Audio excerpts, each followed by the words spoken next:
The Idol is one of the most hated shows of 2023. From its romanticization of some concerning topics to accusations of bad acting. And I'm the only person in the world who actually liked it. Let's talk about it. If you haven't seen The Idol, it's probably pretty easy to figure out from the name that it's about a celebrity, hence the name The Idol. That celebrity in question is Jocelyn, better known as Joss, and I'm going to use those two names for her interchangeably throughout this video. Now, for all intents and purposes, Joss is a pretty standard pop star. When we are first introduced to her, and actually the opening scene of the entire series, we see a close-up of her kind of staring off into space and, to be honest, looking pretty miserable while doing it. And then she burst into laughter because someone off-screen told her to do it. And we realize that she's actually at a photo shoot. And so she's going through this kind of range of emotions during this photo shoot. As a standalone, the scene feels really random. But once the show gets going and we kind of learn about Joss's story, it all starts to come together. This very first scene almost seems to serve as foreshadowing for all of the different situations and emotions that Joss is about to find herself in throughout the series. So I am going to be the very first to say, probably not, because a lot of people have probably said this show is not, nor should it be, for everyone. I've talked about this show extensively with my husband, who is in the pool of people who hated it, so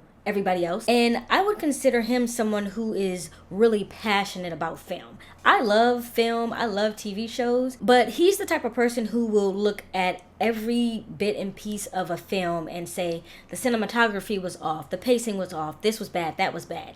I look at them more as a whole, but he really likes to dissect them and say, well, this scene would have been better if they just would have did that. So we view art like this very differently. He picked apart The Idol to no end, and I just didn't see it that way. He also said that I should mention that I enjoy bad movies. I haven't started to dig into that on my channel, but I am a lover of bad movies. All of those Tubi movies, I'm their #1 fan. So something like pacing isn't always going to be a red flag for me because bad movies have bad pacing. That's just a little disclaimer. Know that I am coming at this from the point of view of someone who enjoys a nice bad TV show or movie, not from someone who is so much of a connoisseur that they can't enjoy a bad movie.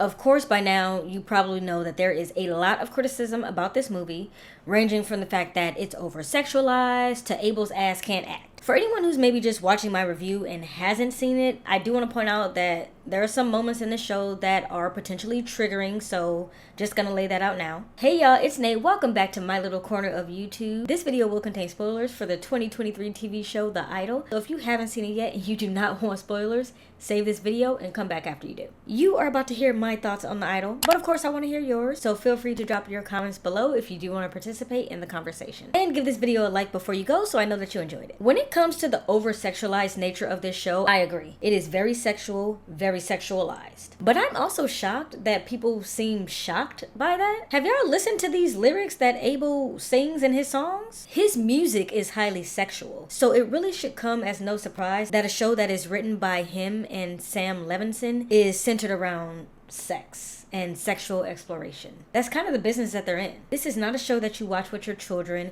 and to be honest, if you have any reservations around people who are promiscuous, or if you're someone who may lean more towards the vanilla side of things sexually, then you're probably gonna absolutely hate this show. I, unfortunately, am in the target audience for people who would probably find this show interesting. And that's why this is probably the only review of this show that you're gonna see from someone who actually liked it. As mentioned a little earlier in this video, when we first see Joss, she's at this photo shoot. Now, once the camera pans out and we're not so close up on her face, she continues to take these pictures. And she's wearing this hospital bracelet. At this point, we find out that she's had some mental health issues. And to be honest, posing with the hospital bracelet on shows that she maybe hasn't fully worked through those issues yet. Now, the reason that she went into a mental health spiral is because her very abusive mother recently passed away. And she's struggling with missing someone who was psychologically and physically abusive to her. That can be a very traumatic situation to navigate. I really miss this person because they're my mother, but damn, they were really terrible to me and I feel guilty about missing them. I also feel really sad that they're not here. That kind of sent her into a spiral. Mom?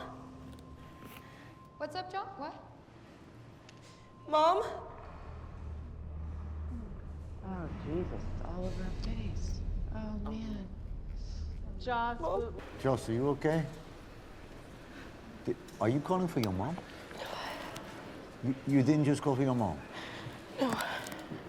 My mom died last year. During the time that we see her taking these pictures, we hear her management team having a back and forth about the fact that she should not be taking these pictures with this damn bracelet on, because why would you want to have a photo shoot with your hospital bracelet on? But then one of her managers says something kind of interesting. I just don't think that with everything that she has been through, she should be wearing a hospital wristband. Mental illness is sexy. No, it's not. Yeah. If you live in Sioux City, Iowa, you are never gonna meet a girl like Jocelyn. She's not walking down the street. She didn't go to your high school. She doesn't work at the bar or the diner, and she did not marry your best friend. And if on the off chance she did, she is still never, ever gonna fuck you unless she has some very, very serious mental problems. And that right there is why mental illness is sexy. Also, I have no idea why they were playing that music that made it seem like she was about to say something super profound, but that's the music that they chose for that part, so hey, I'm rolling with it. That statement, mental illness is sexy, sounds absolutely terrible. Is it bad that I kind of get where her manager was coming from? I don't feel like she was necessarily wrong about it, in the sense that she's a pop star and she's the girl you want but you will never have. Unless she has some issues that are gonna make her a more vulnerable person. Does that set her up to be manipulated? Probably. She's probably gonna deal with that and date those types of people until she works through those issues. As someone with a lot of issues of her own, especially when I was just starting to date people and that trauma was fresh for me, didn't offend me, it actually rang true for me. I surrounded myself with a lot of people who weren't good for me because I was in such a vulnerable space and had such a negative self-image that I put myself in these situations. So it rang true for me. And that's why I kind of say I am the target audience for this, because I get it. My favorite music artist is Tyler, the Creator. I'm a stan.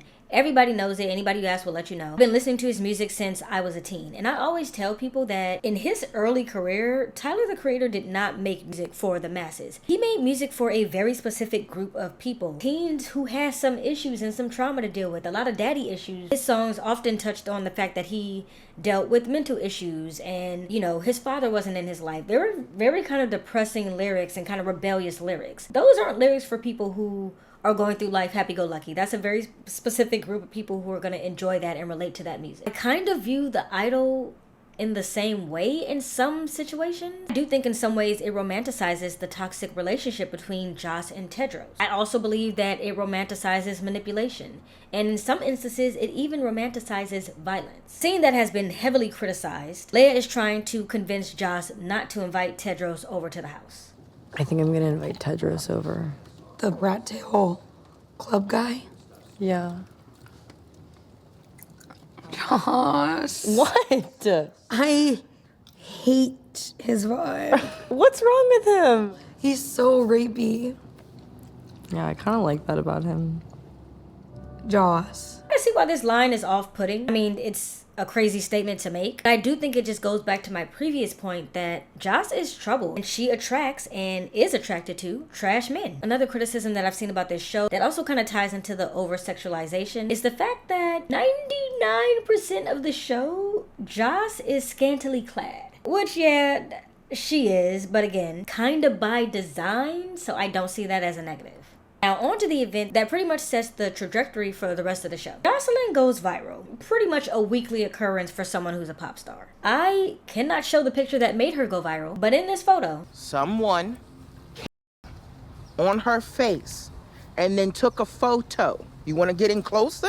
You know what? Everybody needs a team like Joss because they were on it. They were like, pull this picture down, send a cease and desist. We need to get this together. Now, The Weeknd's character, Tedros, gets a lot of heat for being creepy AF. But wasn't the point that he was supposed to be creepy AF? He's a creepy manipulator who, from the start of the show, set out to destroy Joss's career. When I tell you I was shooketh to my core when I found out that he planted the lead dancer to overtake her job, that is what he did, right? So I'm not sure if anyone else is picking up on this with cinema, but right now there seems to be a trend of this storyline of stranger coming into someone's life and completely wrecking it and taking it over. I talked about it in my review of Saltburn. I mentioned that it came up in Parasite, and in TV show form we're seeing it in The Idol. And because of Saltburn and Parasite, we know that this is a storyline that can work if executed properly. So much of The Idol is overshadowed by the sex scenes and what other people would consider bad acting by Abel. That's The Weeknd, by the way. I don't know if everybody knows that that's his government name. I feel like people are completely missing the fact that Tedros is an evil genius. He's damn near running a cult of extremely talented, albeit very naive, young people. Tedros had the vision. Execution is another question. He's very sadistic, and we are introduced to that early on in episode 2. Isaac, who is just beautiful, human. Do you see this man? Isaac is running through his performance, his thrust, and pretty much his ability to arouse an audience. And Tedros has a shock collar on him, and he's using the electricity as a way to get him to perform better, telling him that if he wants to be a star, he needs to learn to work through the pain. Lower, Isaac. Fucking lower. Yeah. You're not a human, Isaac. Don't forget. You're a fucking star. Also uses that same shock collar on Xander in episode 4. The scene with Xander was actually very, very, very hard to watch. I watched the show twice. Once because I just wanted to see why everybody thought it was terrible. And again, when I decided to do this video essay on it. After seeing it twice, I still don't understand why that scene was needed in the show. And I'm well aware that Tedros is this sadistic overlord, and this is how he operates, but that scene just felt inhumane, and then, like I said, it was hard for me to watch, because unlike Isaac, Xander never consented to that shock collar shit. So when he did that to him, it was forced and it made me feel just gross. And that's why the second time that I watched this show, I just fast forwarded through that scene because it was just too much for me. Jocelyn's bestie Leia is another storyline that I kind of questioned. Tedros basically sent Isaac to fuck up her entire life. The relationship was really odd. There's the obvious point that Leia never wanted to be in that relationship with Isaac. Also, Isaac never really seemed into it either. And not in the show. I mean, the actual actors didn't really seem to have that chemistry for whatever reason. And maybe it was supposed to be about the awkwardness of the two characters being together, but to me it just read like the two actors didn't have chemistry on camera. The scenes where they were trying to be more intimate, I just wasn't buying it. Also, this weird thing of no one believing her literally the entire show. This entire show, she's spending her time trying to be like, hey, Tedros is a bad man. And everybody's like, Tedros is amazing. And she's like, he's actually pretty freaking terrible. And they're like, he's so cool. And even in the end where everything comes out, they still don't listen to her. So I don't really know what happened with that character. We're about to get into some more of the things that I don't like, why I maybe understand that people are saying the show is bad. As I mentioned, a major criticism that my husband and everyone else seems to have with this show is that the pacing is damn near non-existent. I mentioned earlier that I am a lover of bad movies and bad TV shows, so pacing doesn't always come up for me as something that's gonna make something bad, unless the pacing is absolutely trash. My husband said it felt like we were introduced to all of the characters way too fast. In the first episode, we pretty much knew all of the cast. I definitely can agree with that. It does feel like everything happened back to back. And there were definitely some pacing issues that I noticed myself when I watched this for the second time. Maybe given a season 2 or maybe a longer season 1, the show would have had an opportunity to fix some of these things, but with 1 season and 5 episodes, it just doesn't make sense. There was an odd scene in episode 4 where the housekeepers were having a conversation that again, really didn't need to be in the show. Está loco, todo está. Y el complejo que tiene, de que dicen cosas de él. Ah, qué pobrecita ella. For me, it's kind of like a show don't tell. The audience didn't need a heads up that Tedros was evil. We can see that, it's very clear. He had been taking over the house since he arrived. So that scene felt very redundant, or like the audience wouldn't have been able to figure that out, so we need to tell them. And you didn't need to tell us, we get it. There's also this beautiful black actress who absolutely killed her role, I think. And that's because I'm not really completely sure what her role was. Sometimes it felt like she was in the mafia or something. Sometimes she was on Tedros' side. I don't know. She went from he's amazing and I love him to let's kill him in 1 episode. He's amazing. I don't think we should kill this motherfucker. Then in the final 11 minutes of the series, she says this. I am not like these other bitches. If you muff up and you hurt her, I will hunt you down like the motherfucking dog you are. And I will kill you. Then we have the Tedros plant. I forgot her name, but the Asian lead dancer, who they wanted to essentially replace Joss. She never fully replaces her, and then her and Tedros never have a conversation about it again. I think they were kind of trying to go for this, well, our original star is better now, so we don't need you, we're throwing you to the side. But it didn't come off that way. Felt like that storyline needed more. I don't know, maybe if Tedros had brought it up or something and they talked about how it didn't work out, but he literally just never mentions it again. They just kind of run with it and then quietly let it die out with absolutely no conclusion. Xander also ends up setting up Rob, who is Joss's ex-boyfriend. Xander, what's up, man? What's up? It's you, buddy. How's it going? Hi. Hey, It's so nice to meet you. Yeah, nice to meet you too. She's also a huge fan. Oh, thanks. And it would mean the world if we could just take like one photo. She's like my best friend, seriously. Just one photo. He sets him up on this essay charge, and my question is, why? My guess is that Xander does it to push himself into the spotlight. In episode 5, which is the final episode, by the way, this essay charge goes public. Rob has been accused of sexual assault, and the news is about to go public. Oh no. He's got that huge movie coming out.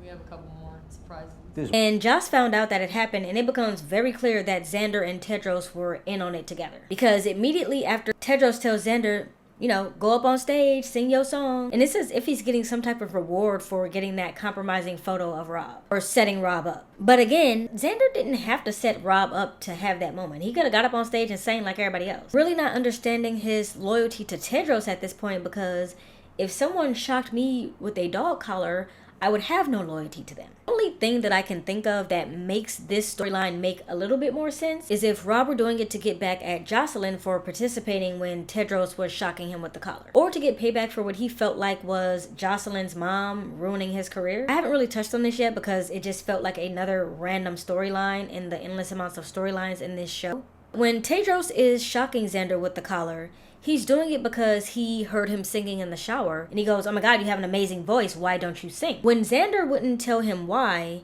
Tedros' solution was to put a shock collar on him and torture the information out of him. What came out is that Joss's mom, who as I mentioned was very abusive, didn't like that Xander could also sing. So she had him sign his contract saying that he would never sing again, so that all the focus could be on Joss and her career. And this all happened when he was a minor, 14 or something like that. So very young, very impressionable. She kind of stole his voice, literally, and stole his career from him. At least that's how he feels. And that's kind of how I see it too. So there is a version of that story where he could be trying to get payback at Joss for that, especially because she wouldn't admit that that's what happened, even though it seems as though she knows that's exactly what happened. That would explain why Xander set up Rob, but they didn't explain it. I am all for personal interpretations of film, but this show leaves so much up to the interpretation of the audience that by the end of episode 5, it's barely cohesive. Rob's setup felt extremely vindictive and for no reason at all. Rob was innocent in this. He was a nice guy. He was good to Jocelyn. He had no problems. And his character got screwed over, and I feel like we didn't get a conclusion for that either. It just happened, and then we heard nothing else about it. Also, why is Tedros high as a kite in this last episode? Granted, they've been doing drugs the entire show, but he's never been this high before, so I don't understand why he was wasted out of his mind for the last episode. This pattern of side storylines that don't seem to really go anywhere is repeated very often throughout this series. It feels like a lot of the side stories were about 60 to 70% written, and maybe that's because there's too many of them. We didn't need 7 other side stories. 2 or 3 would have sufficed for 5 episodes. Even in the final 8 minutes of the show, we are introduced to yet another storyline, which is that Joss had been lying the entire time. Tedros is in her dressing room because for some reason they're back on good terms, and he sees this hairbrush that Josh said her mom used to use to beat her. And then he discovers something about the brush. Did you say this was the brush your mom beat you with? I did.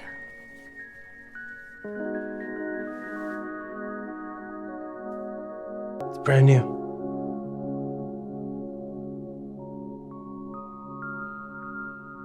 With 8 minutes left in the series.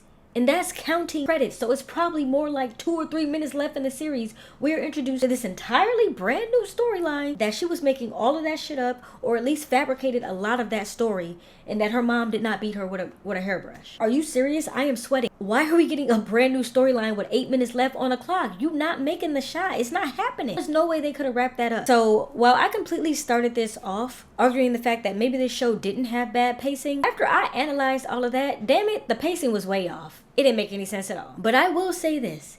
People can say a lot about The Idol, but what y'all cannot say is that the music is not top tier. Of course, the music that Joss sings is great, and it's heavily inspired by The Weeknd, so if you like his music, you'll like her music. Even the other music choices in this show are just so perfect. When Leia and Isaac first meet in the club, I Put Something in Your Drink by Ramsey is playing. Not only is this a fantastic song, but it serves as foreshadowing to show how that relationship between those two is going to play out, because Isaac spends the entire show, basically keeping her away from Joss and kind of keep her from meddling, as if he had drugged her or put her under a spell, because the song also talks about Ramsey needing to put this man that she sees at the bar under her spell and, you know, make sure it's a good one because you really want to get him under your control. Perfect song choice in my opinion. We also get to see Ramsey perform the song in episode 5. Then we have Susanna Sun, who plays Chloe, and she is a fucking beast on that piano.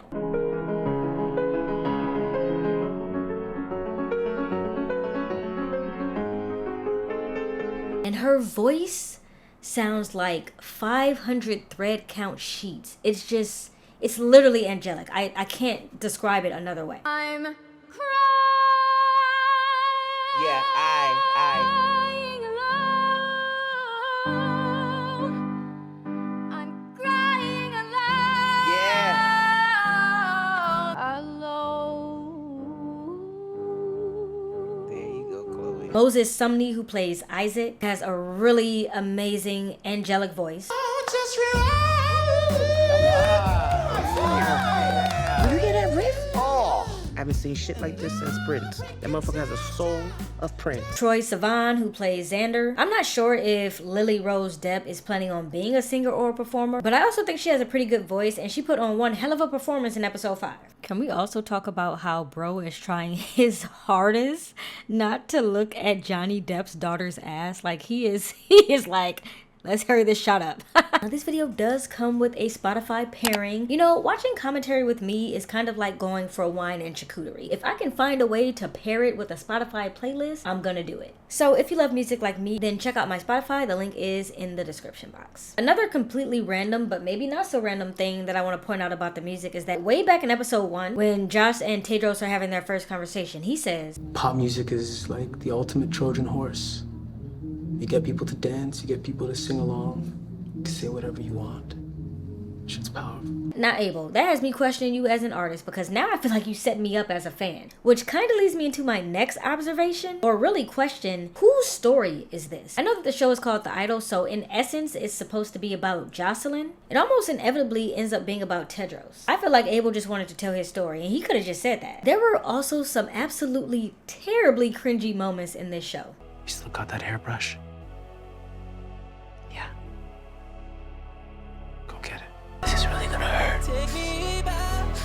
But if you push through the pain, it'll be beautiful. The Weeknd want to be Christian Grey so bad. He want to be Christian Grey so damn bad. He said he did not write Earned It for nothing, okay? Even those elevator scenes where someone says something as the elevator doors are closing is right out of 50 Shades of Grey. So did she like the song? She loved it. It was Jocelyn, wasn't it?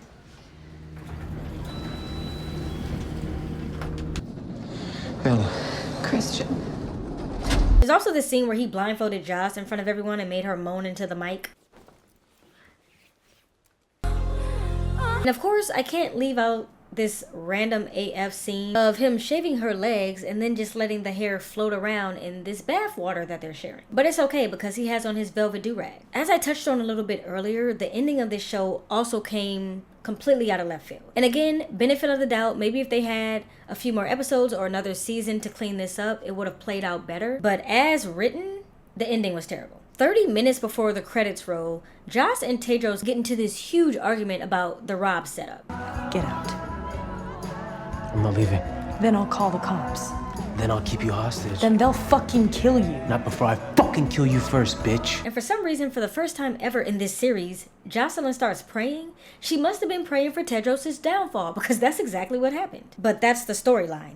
That's what we are given as an audience. We get Joss's very sensual performance, which her team had been trying to get her to do all season. And we get Tedros ripping up the check that they offered him to leave as some form of rebellion. Leia ends up leaving and tells Joss via a note. Then they go on this smear campaign, which really isn't a smear campaign because Tedros completely deserved it. But they go on this campaign to completely destroy Tedros' reputation, and they break this man down to nothing. And then a month later, we're finally at this concert that they've been trying to get to all season. And Tedros is back in Jocelyn's life. And as I was editing this, I really wanted to reiterate that exactly as quickly as I am explaining that all this stuff happened in the last episode is how fast it happened. I'm not really speeding through it. It happened back to back to back, just like this, in this order, within the last 30 minutes of the show, all of these things happened. And then the show ended. After this major decline in Jocelyn's self-esteem and this public breakdown of her self-esteem, which was kind of the final straw in Tedros taking over, they somehow have flipped, and now the dynamics have changed and she's the one in control and he's a broken, sad puppy. You're mine. Forever. Now go stand over there. Now, I guess they tried to squeeze in some clarification for this by hinting at the fact that that hairbrush was new and maybe Jocelyn had fabricated that story. But that take also doesn't make sense because there were other people in her life at that time. Xander, for example, who said, no, her mom was abusive. I saw the abuse happening. We just didn't know what to do about it. So she didn't make that up. So I don't know why the part about the brush, it's like, did she just want him to hit her with the brush? She could have just said that. You know what I mean?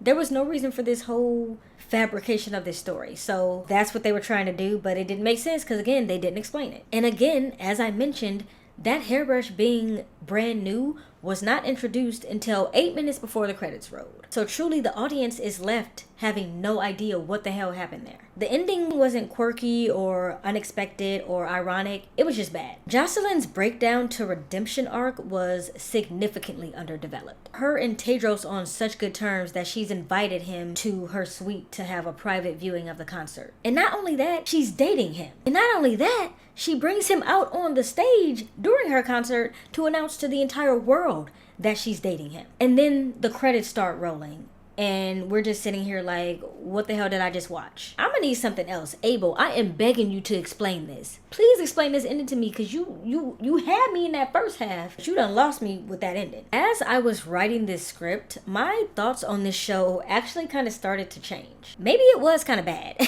I don't think it was bad because it was over-sexualized like most people are thinking. I do think it has a lot to do with that pacing that was talked about earlier. And I do think it has to do with all of those side storylines that I mentioned that don't have conclusions and that feel like they are 60 to 70% written. Everything happened so damn fast, but at the same time, none of those side stories got expanded on enough. I once had an English professor who said that the conclusion of an essay should not simply be a rewrite of what you said in the intro. As you are writing an essay, you should go on a journey and you should take the reader on a journey. And I feel like that's kind of what just happened here. The intro of this video essay started off with me saying, I don't think the idol was that bad. Here are all my reasons why I enjoyed it and why I think it's not for everyone. But by the end of it, I do kind of agree. Maybe it was bad. They should have cleaned up that pacing. Maybe they should have shot for another season, but they're definitely not getting one now because everybody hated it.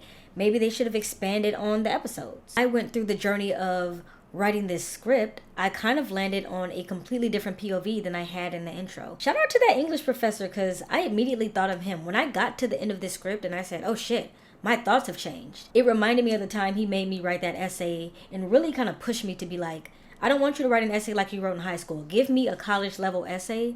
It was transformative. Clearly, it still sticks with me to this day. So I realized a lot of the shortcomings of this series and some of the things that I wanted out of it that I'll sadly never get because it's not gonna get any more episodes. And I think that's what I'll leave you with. So until next time, bye. Which her team is trying to which her team has essentially trying to be look innocent, look mischievous. Mischievous? Yeah. Oh my god, imagine that recording button wasn't fucking. Ooh, bitch! I thought that shit wasn't recorded. Okay, anyway. Bitch. Now on to the event that pretty much sets the trajectory.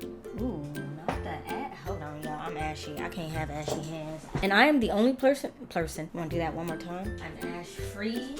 Call me Ash Free, Ashley. Just kidding, that's not my name. We see a so sick of her constant. Trying to get, and I'm not even I haven't even got halfway down the fucking back. Okay, where was I? The statement, okay. That statement, mental illness is, what'd she say? Yeah, I'm already at 17 minutes. I knew this was gonna be long. I knew it was gonna be a long video. I do think that in ways it romanticizes the toxis is the one where Leia, no, it's Leia. That pretty much sets the trajectory is definitely not a word. There's the obvious point that Leia, it's Leia. There's the obvious point that Leia, it's like Lay, okay, for Boovie. When Joss and, did I just say Joss and Abel? No, I said Joss and Tedros. That I don't have my do-rag song ends up Leia. My hands shaking like like I need it. I don't know why you got me sinking so low.